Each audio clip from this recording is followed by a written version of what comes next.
Audio Jungle.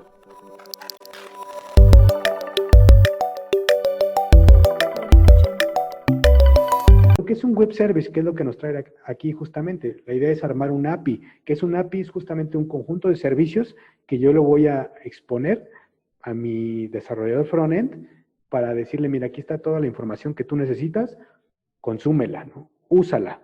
Entonces aquí es donde viene el concepto de un web service o un servicio web. Principalmente a dos estilos de servicio web, SOAP y REST. Los servicios SOAP cada vez están cayendo un poquito más en desuso, que obviamente es un protocolo mucho más robusto hasta el momento que REST, ¿sale? Pero, por ejemplo, yo no veo a Hacienda moviéndose a REST, por lo menos no en los próximos 5 años, ¿no? A lo mejor después seguramente sí se va a mover y van a hacer ya adecuaciones a un nuevo protocolo, como puede ser REST o puede ser alguno nuevo que llegue, por ejemplo. Pero hasta ahorita, SOAP lleva años, desde todo lo que lleva facturación electrónica en México, estás montada sobre SOAP, ¿no? Entonces, difícilmente van a agarrar y van a decir, hazte para allá y quiero meter REST ahorita, ¿no? No. ¿Quién está ocupando REST? Todas las empresas que están haciendo la transformación tecnológica, bancos, empresas grandes principalmente, son las que están preocupándose por cambiar todo este paradigma que traían de arquitecturas monolíticas, ahorita vamos a ver qué es eso, a arquitecturas de microservicios. Entonces, justamente son las que están haciendo todos estos ajustes, estos cambios, están invirtiendo en hacer esta reingeniería de sus sistemas, ¿vale?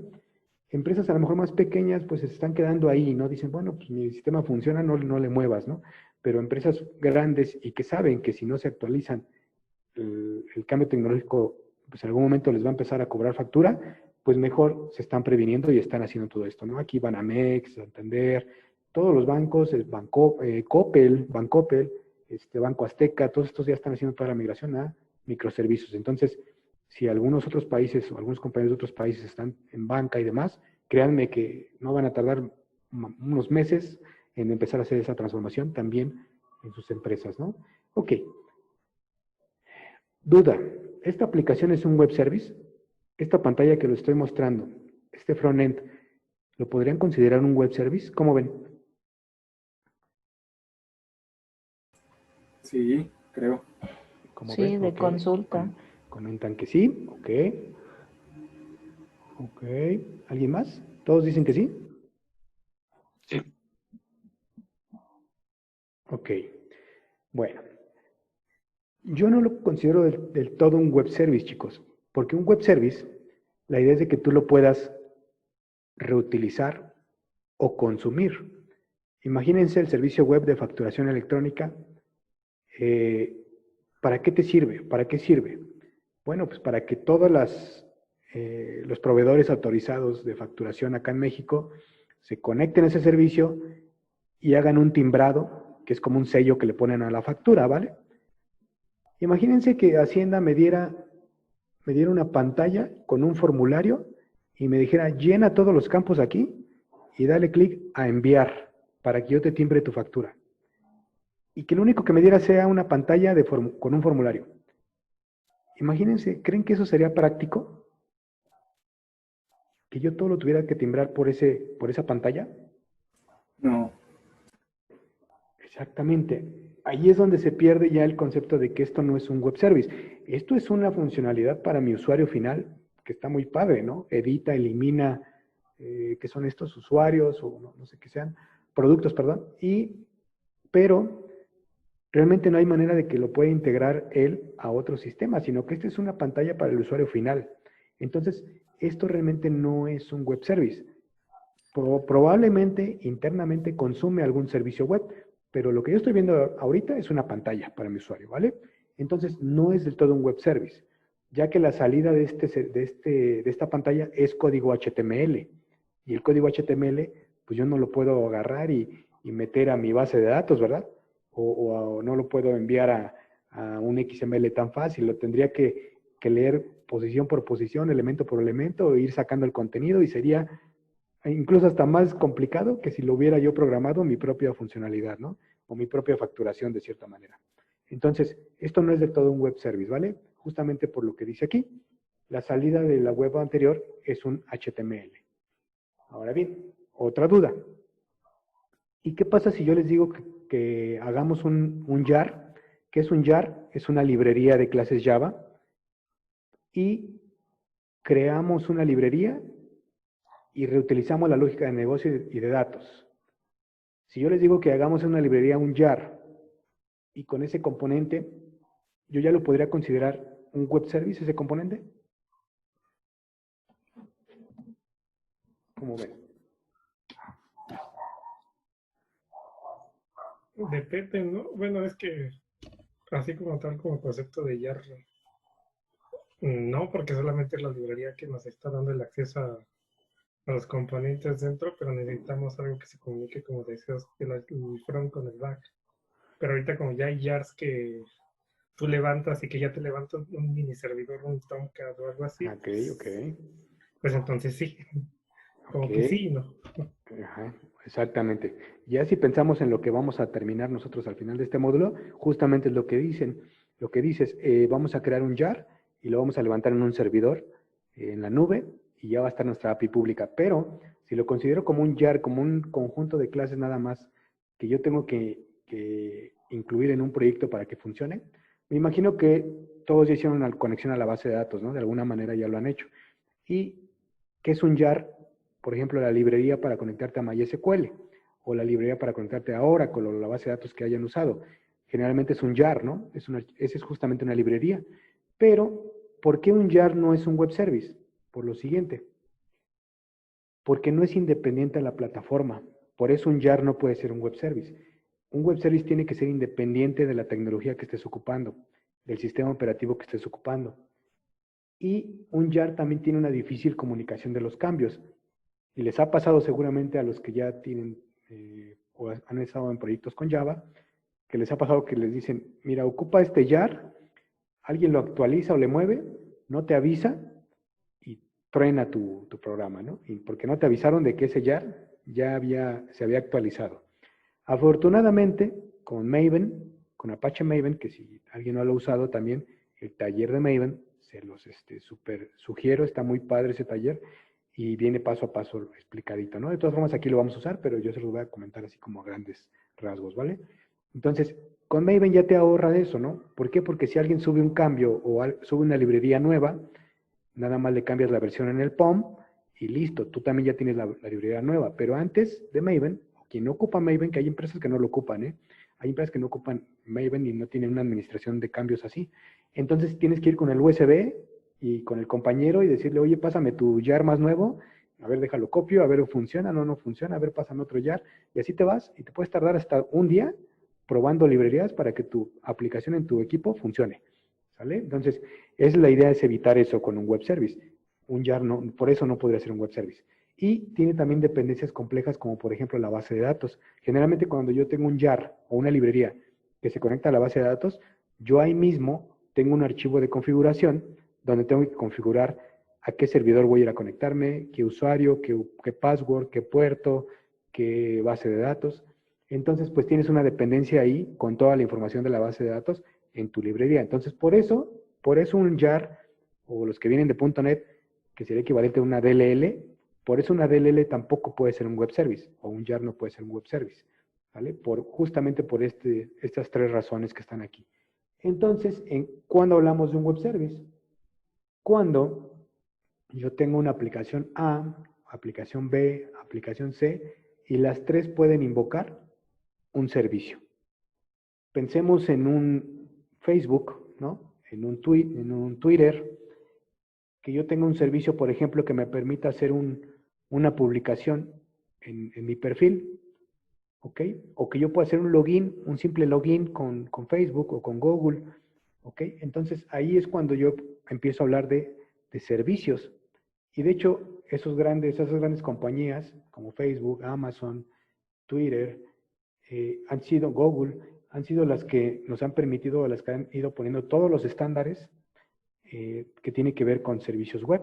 De hecho, Microsoft fue el que creó el estándar para SOAP.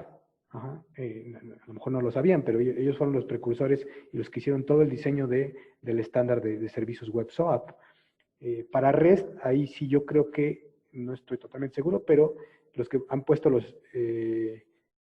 la moda en cuanto a estilo de REST ha sido Amazon, ha sido Google y ha sido Twitter principalmente, bueno, y Facebook. O sea, han sido las 4 empresas más importantes que han metido los estándares para REST. Y eso es más o menos lo que les comentaba. Yo puedo tener una aplicación o una aplicación de este lado, hago la petición y me regresa una respuesta. Básicamente ahí, cuando ya tengo algo como esto, es cuando yo empiezo a hablar ya de un web service.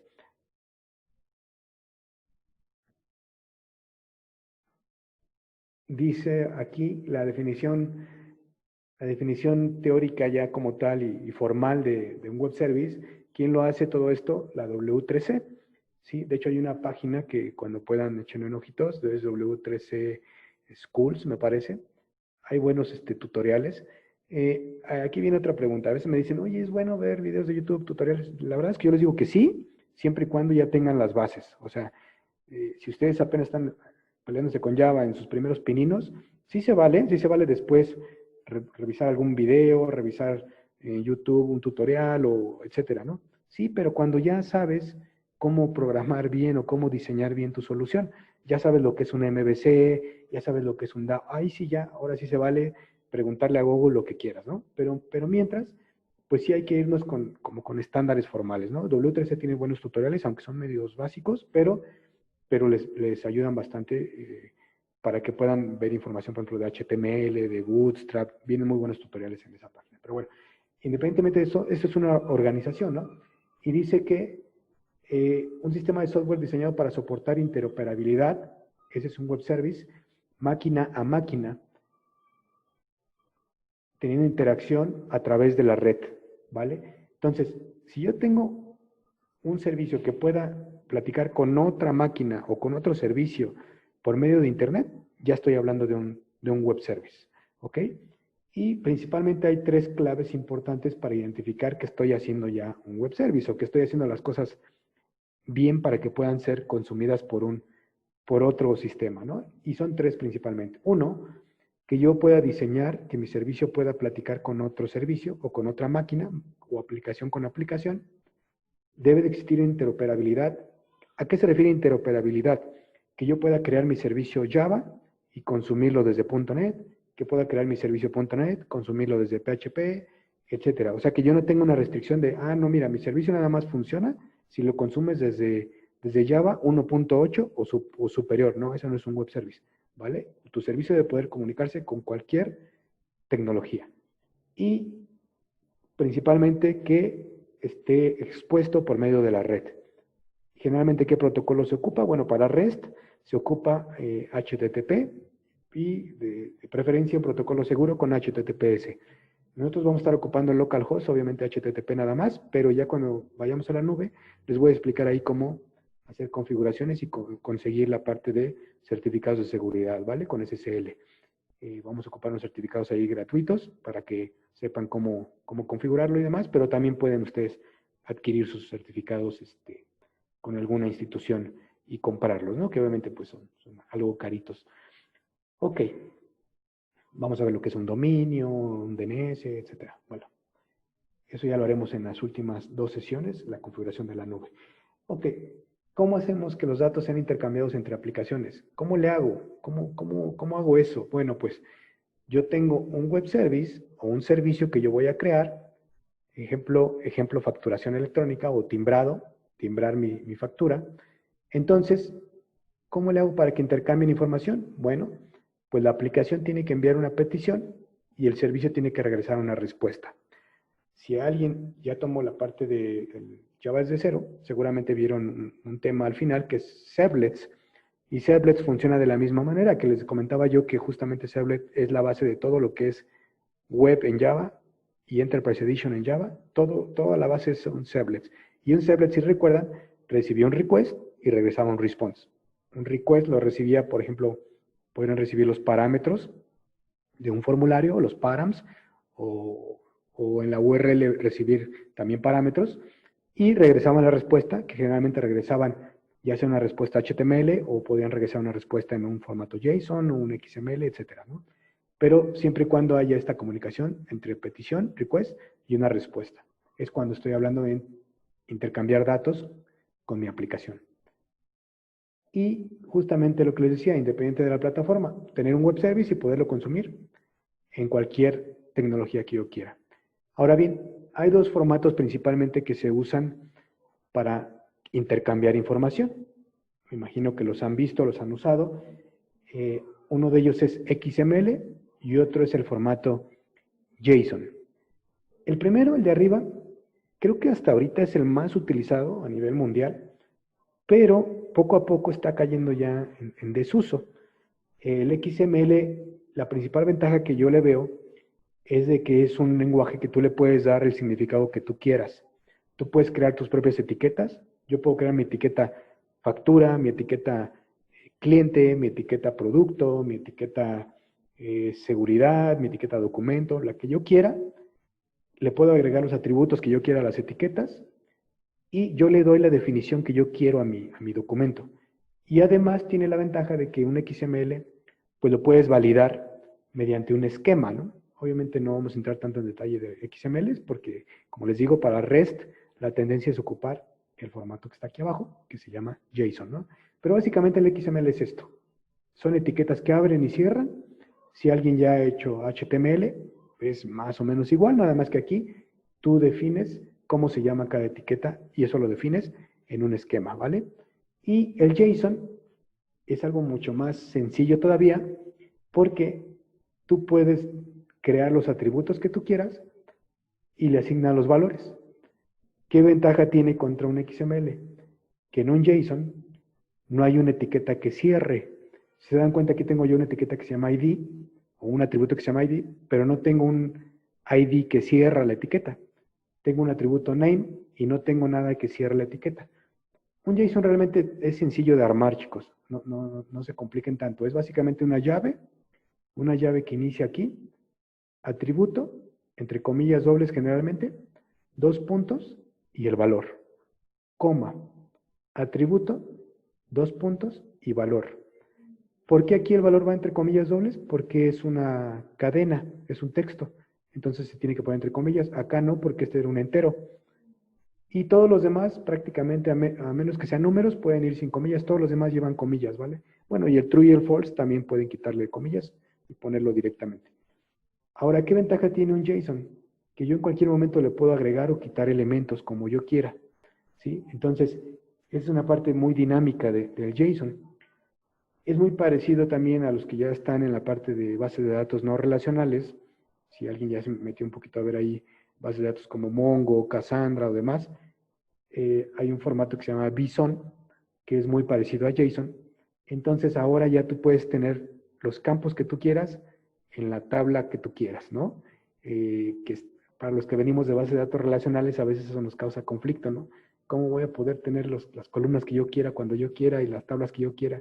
Pues sí, sí se puede, es funcional, sí, aunque las relacionales, como todo, siguen teniendo su estándar, sus reglas formales, su integridad relacional entre tablas, que de hecho aquí vamos a ocupar relacionales, no se preocupen, aquí los vamos a repasar. Pero pues básicamente yo tengo más controlada la información en una relacional. En una no SQL, pues no la tienes tan controlada, no la tienes ni relacionada, pero pues puedes tener mucha información, ¿no? Millones de registros y tu base de datos pesa a lo mejor 1 mega, ¿no? Más sin en cambio, si te llevas millones de registros a un MySQL o a un Oracle, pues bueno, hay que preocuparse con el rendimiento y más si tu base de datos no está bien diseñada, pues preocúpate el doble, ¿no? Pero bueno, básicamente es algo así, yo lo veo así, esto es para no SQL y eso es como si fuera mi relacional, ¿no? Mi base relacional, donde yo cuido todo, toda la estructura de mi XML y acá tengo un poco más de flexibilidad, ¿sale? Pero vamos a ver que con mecanismos adecuados podemos también cuidar la integridad de cierta manera de la información también en los JSON, pero obviamente eso ya cae en el diseño de tu API, ¿no? O de quien reciba la información o te regrese la información. Ok, y bueno, básicamente aquí viene la pregunta del millón. ¿Qué necesito para poder crear un API o un servicio de la mejor manera? Aquí, seguramente, como esto es un estándar nuevo, bueno, relativamente nuevo, Para muchas empresas esto ya lleva más tiempo, como les digo, vienen años ya trabajando en este cambio, pero para otras es muy nuevo, ¿no? Todo esto. Entonces, aquí básicamente se ha ido definiendo, cada empresa ha ido definiendo sus estándares, ¿no? Por ejemplo, según esto, una buena práctica es que tus APIs siempre sean en singular y sean un sustantivo. Un ejemplo de un API o un servicio sería producto. Ese sería para mí un servicio. Hay quien me puede decir, no, pero es que para mí sería mejor catálogo productos. Bueno, sí, ya estás ocupando plural y estás anteponiendo la palabra catálogo. Bueno, pues así como eso, como esa disyuntiva, a lo mejor seguramente ahorita si abro el micrófono o abrimos el micrófono, la mitad va a decir, pues a mí me gusta más catálogo productos, y otros van a decir, pues a mí producto, y otros van a decir, pues a mí productos, ¿no? Ah, bueno, y otro va a decir, no, pues a mí no me gusta ninguna, y yo prefiero llamarle servicio productos, un ejemplo.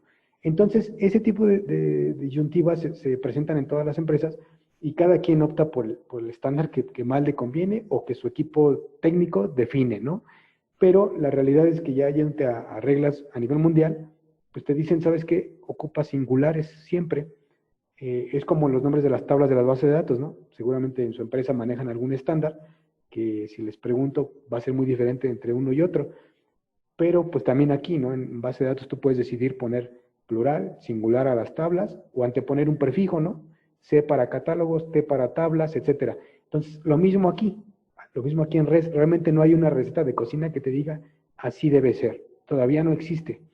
Todavía no existe una receta que te diga así debe de escribirse y no hay más, ¿no? No, aquí ya cada quien va definiendo cuál va a ser el formato de su petición y su respuesta. Hay quien ha ocupado todavía XML para servicio REST. Se vale ocupar XML. La estructura de la petición también tú la defines. Cómo vas a regresar la respuesta también lo defines. Y dónde vas a invocar el servicio, que a eso se le conoce como endpoint, ¿sale? Endpoint es la URL que tienes que invocar para hacer la petición al servicio. Básicamente eso es lo que se compone como un API. Un API REST es lo que tiene que tener esas 4 partes, ¿vale? El formato, la estructura y el endpoint. Y bueno, como les decía, hay 2 estilos principalmente de servicios web, que es SOAP y es REST.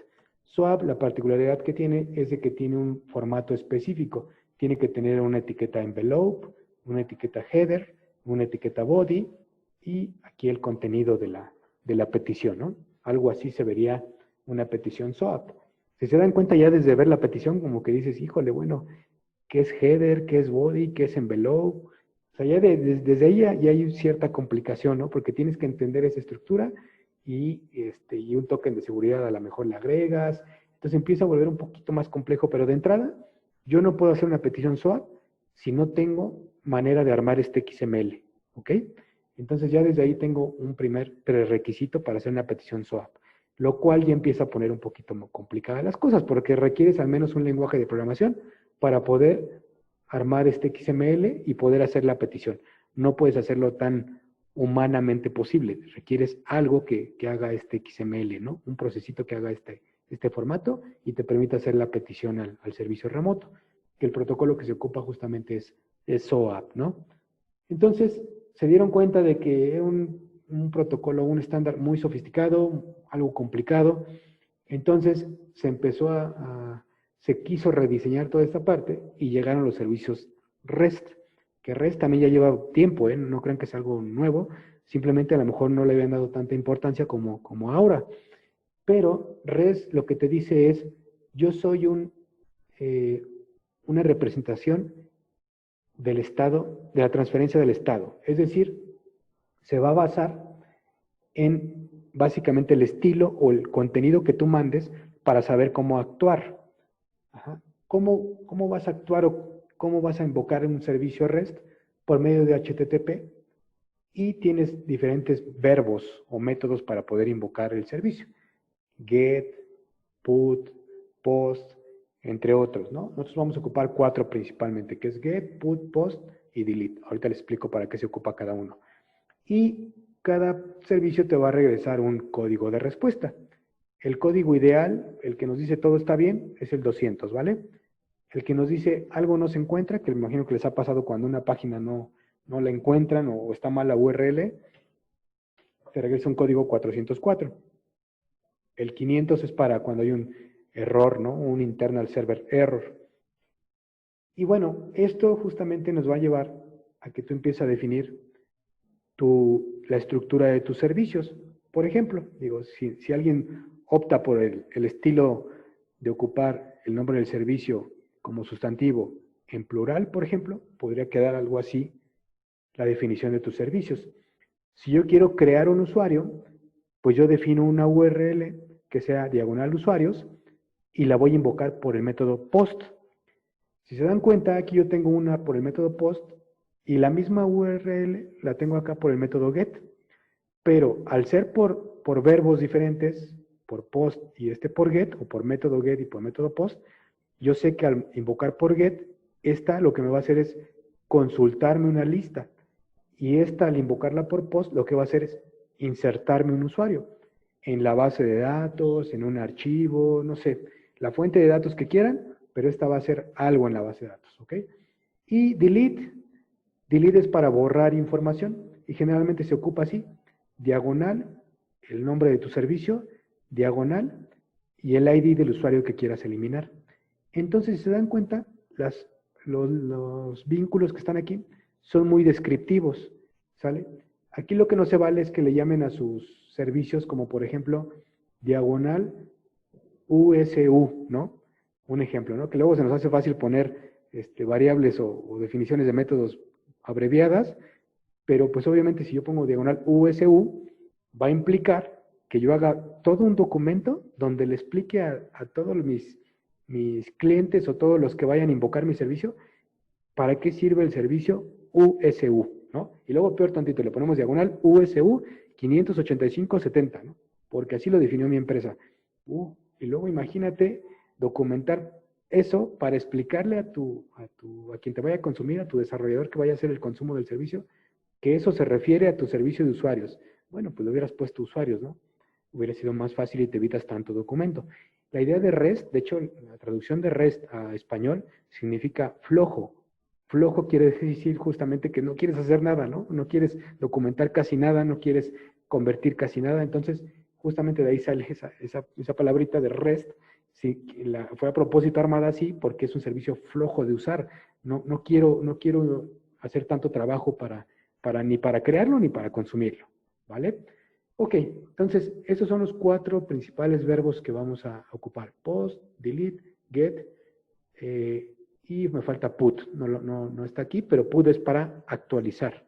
¿Okay? Y get puede ser para consultar todo o para consultar, por ejemplo, un usuario en particular, un producto, un carrito de compras, etcétera, ¿no? Ok, ¿dudas hasta aquí, chicos? No, todo bien. ¿Sí? ¿Quedó claro lo que vamos a hacer? Sí. Bueno, les voy a mostrar cuál es el objetivo al finalizar nuestro curso. Vamos a armar el API o el backend para este caso de uso, más o menos para que vayan ya mentalizándose en lo que van a hacer cuando lleguen a Angular, ¿vale?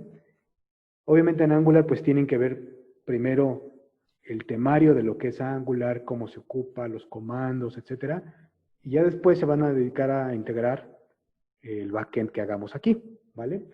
Es decir, que si algo hacemos mal aquí, chicos, van a sufrir en Angular, ¿vale? Si definimos mal un servicio, su instructor de Angular me va a ahorcar también, pero seguramente después también él les va a decir, oye, ¿por qué lo hicieron así? Y ustedes espero me defiendan, ¿verdad? Pero bueno, este es la pantalla de login va a ser un mini punto de venta. Un punto de venta básicamente es donde llevas un control de inventario, haces una venta de un producto, etcétera. Entonces va a ser la funcionalidad 1, es un login, ¿no? Usuario, password, y esto nos va a regresar un token de seguridad, que luego les explico ese estándar que vamos a ocupar, cómo se llama, pero va a regresar un token donde me va a decir, bueno, este usuario está autorizado para entrar a usar el punto de venta. Luego, la siguiente pantalla van a ser como una consulta de los productos basados en una categoría y van a poder buscar por código de producto, por el nombre del producto y les va a regresar los productos que apliquen con una imagen, ¿no? Entonces, si ustedes se van imaginando los servicios, que obviamente yo les voy a poner a que ustedes me ayuden a definirlos también, para que si el instructor de Angular se enoja de algo, también sea culpa de ustedes. No, no es cierto. Obviamente hay que ir pensando en cómo los vamos a ir definiendo, qué les vamos a poner, qué tiene que recibir como parámetro, qué le vamos a regresar. Luego va a haber otra pantallita como de un carrito de compra, donde vayan a ir agregando los productos y al finalizar hagan la solicitud de la compra, ¿no? Que registren la compra y digan, ok, este cliente compró tales productos, ¿no? Y por último, una pantallita que nada más van a tener acceso los administradores, que obviamente es parte también de lo que vamos a hacer con seguridad, asignar perfiles a los usuarios, donde van a tener una consulta de un inventario, ¿no? El inventario ya te va a marcar así como por semáforos, te va a decir, este producto ya se está acabando, este ya se acabó, y un total por aquí, ¿no? Entonces, todo esto lo van a hacer, obviamente, la idea es pensar ya, al terminar este módulo, que piensen, se enfoquen en Angular para entender MVC del lado de Angular y hagan el consumo de nuestra API. Pero nuestra API debe de quedar bien clara para ustedes, chicos, para que cuando ya estén integrando, pues puedan resolver cualquier duda ustedes también y apoyen al instructor para que consuman los datos y demás, ¿no? Debe de quedar bien claro lo que vamos a hacer aquí para que el front sea más fácil, ¿ok? Vale. Entonces, básicamente es eso. Obviamente van a hacer más ejercicios en su curso, pero ya al final van a integrar esto ya con el backend que vamos a hacer aquí, ¿vale? Ok.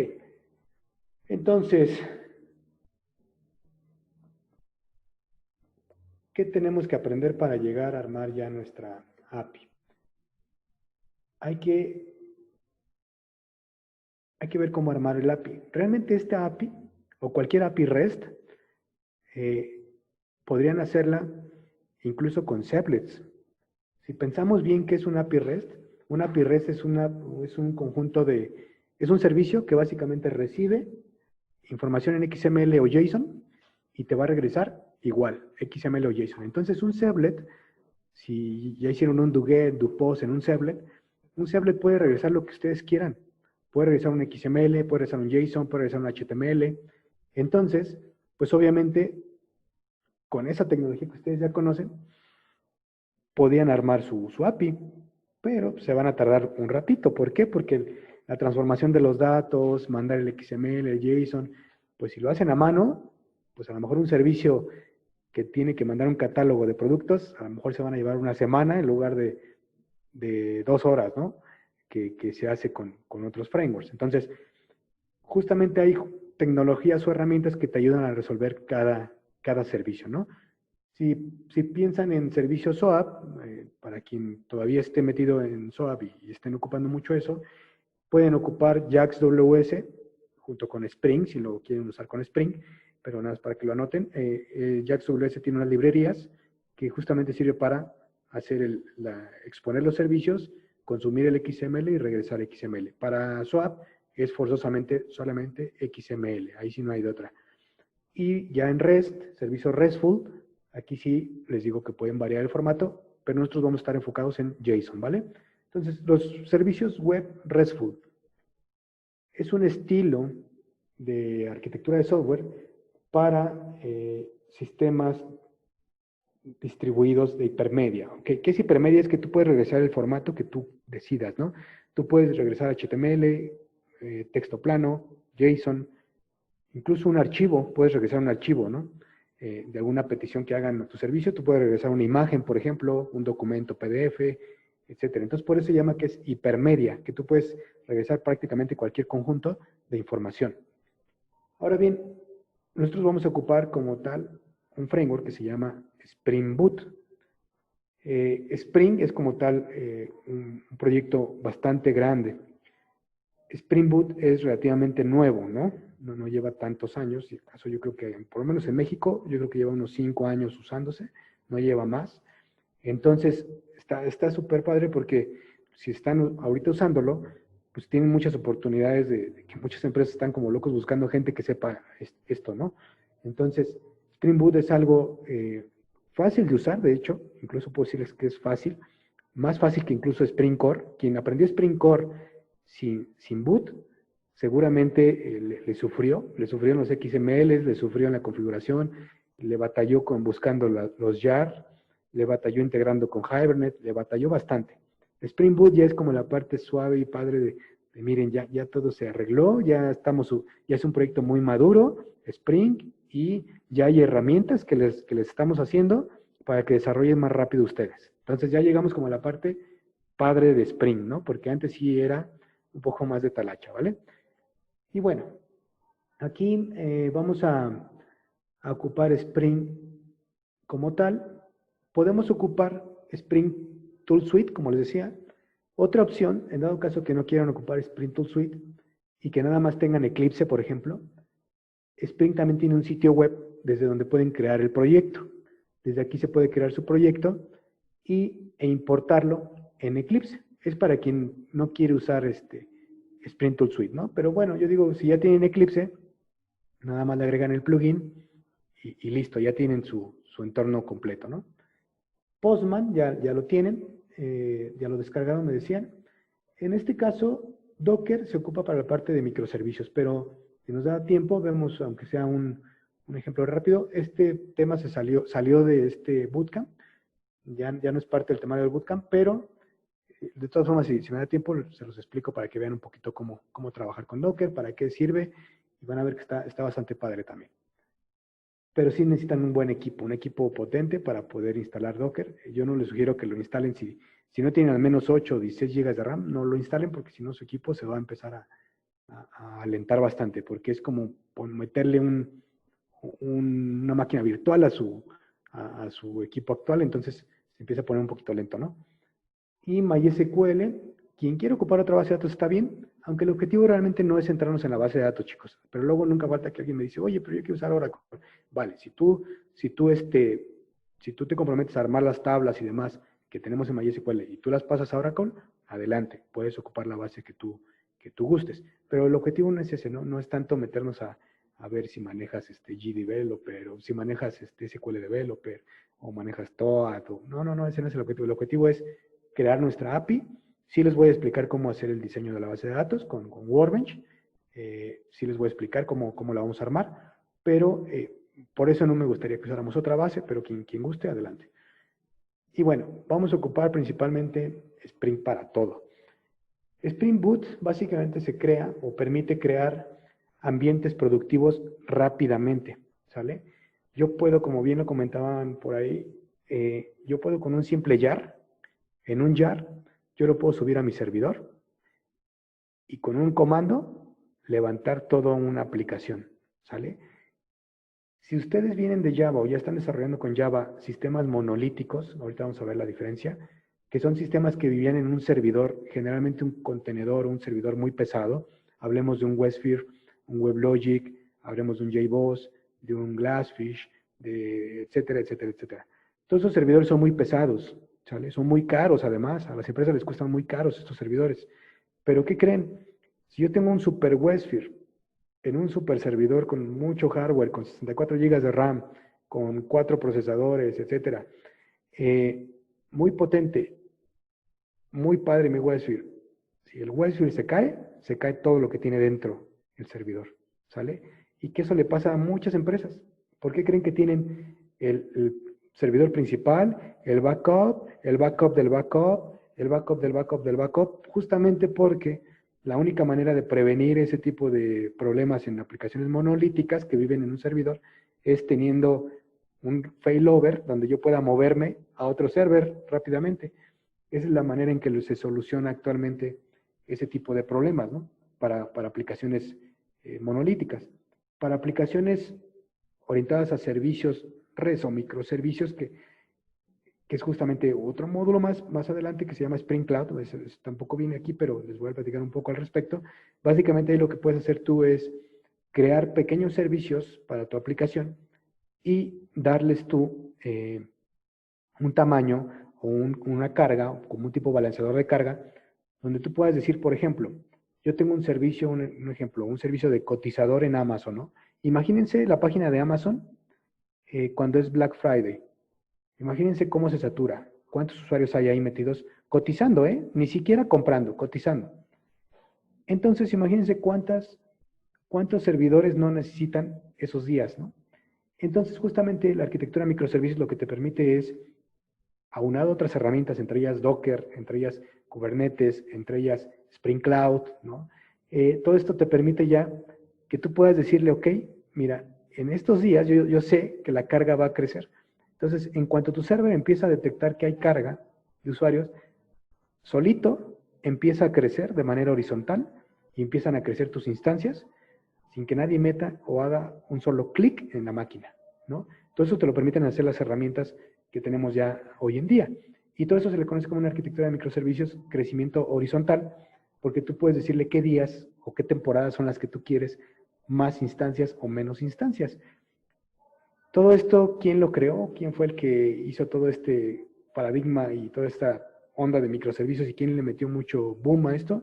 Netflix. Netflix, si recuerdan Netflix, quienes contrataron las primeras versiones de Netflix en su país, en su ciudad, no sé si recuerdan, pero cuando ponían la película se empezaba a pausar y se tardaba en cargar el video. Independientemente que tuvieras una buena conexión a internet, siempre hacía eso. Había un periodo de carga y te tienes que esperar así como que continuara cargando para seguir viendo tu película, ¿no? Tu serie. ¿Ok? Netflix dijo, bueno, yo no quiero eso, no me importa que mi usuario tenga 5 megas de conexión en su casa o 3 megas, yo quiero darle un video, un streaming fluido a mis usuarios, e hicieron algo que se llama Netflix OSS. Es todo un ecosistema que hicieron, que posteriormente se lo regalaron a Spring. Bueno, le cedieron ahí no sé cómo se habrán arreglado, pero ya es parte ahora de algo que se conoce como Spring Cloud. Entonces, Netflix diseñó la solución y se lo pasó a Spring. Les dijo, ahí está, ustedes documentenlo, se los encargamos, a nosotros nos sirvió mucho y ahora ya está abierto para todo el público. Entonces, ¿qué aspectos cuida? Pues cuida cómo se tienen que descubrir tus servicios. Una cosa es que hagamos una API REST y otra cosa es que ya la metas a una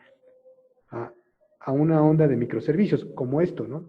Porque tienes que cuidar cómo va a ser la tolerancia a fallos, cómo vas a balancear tu carga de tus servicios, cómo vas a configurar tus servicios, ¿no? Si te vas a conectar a un GitHub para la configuración, cómo va a ser el ruteo o el filtrado de las peticiones.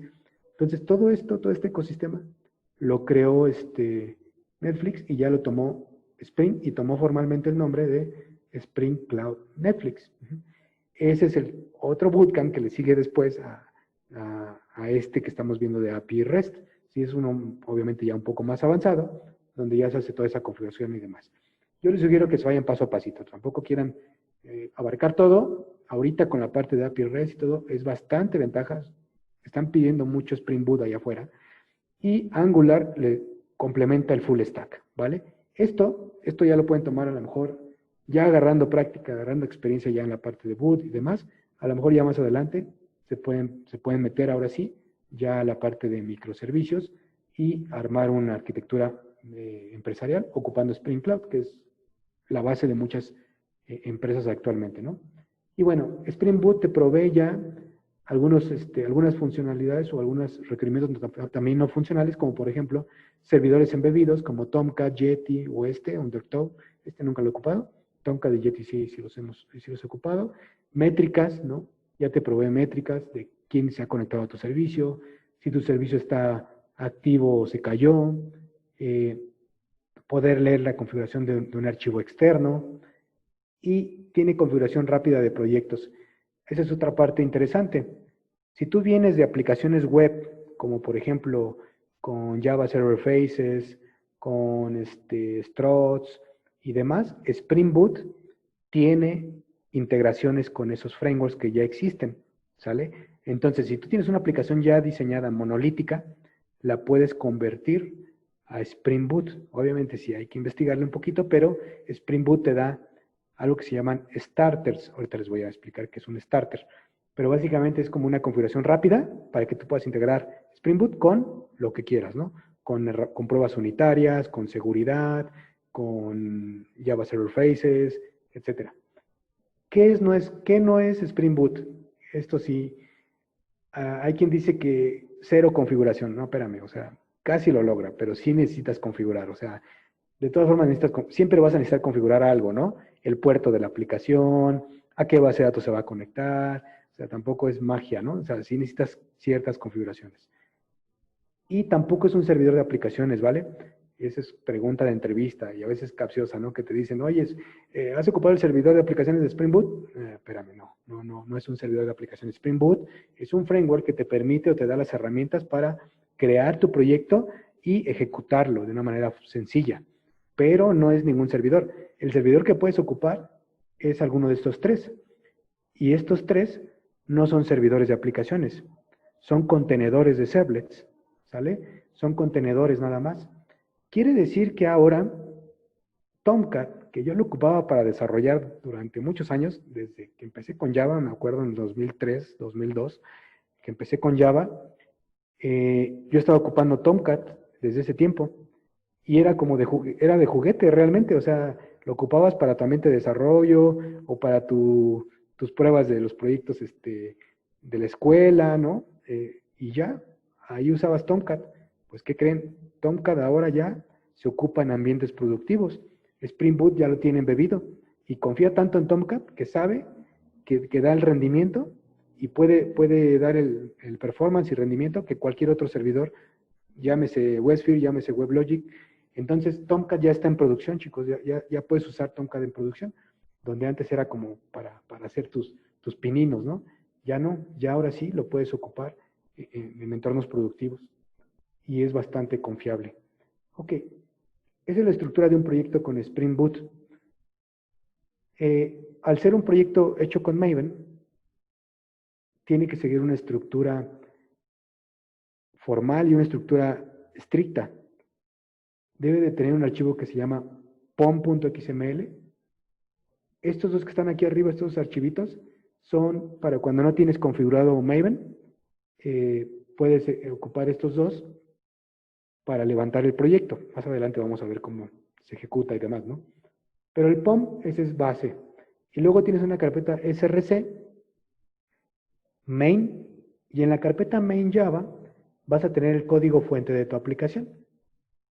En la carpeta resources vas a tener todos los archivos que no sean .java, ¿sale? Si tú tienes si tu aplicación requiere un XML o requiere un archivo TXT o requiere un archivo JSON, los debes de guardar en el directorio resources, ¿vale? Todo lo demás que sí sea Java tiene que ir en esta carpeta Java. Y luego tienes otra carpeta por separado que se llama test. En esta es donde vas a guardar todo lo que sean pruebas unitarias, ¿sale? Si no han hecho pruebas unitarias, no se preocupen, vamos a tratar de hacer, aunque sean 2 o 3 ejemplos de pruebas unitarias, para que vean cómo se hace una prueba unitaria y qué ventajas tiene hacer una prueba unitaria. Van a ver que se van a librar de muchos dolores de cabeza, que ya llegan a la hora de que integras tu código con el compañero de al lado y te echa la culpa a ti, ¿no? No, pero es que él lo hizo mal, ¿no? Y el que tiene la culpa es el otro, ¿no? Pero bueno, ya con una prueba unitaria ya puedes estar más seguro de que el que tiene la culpa es él, ¿no? Entonces, vamos a ver un ejemplo de prueba unitaria.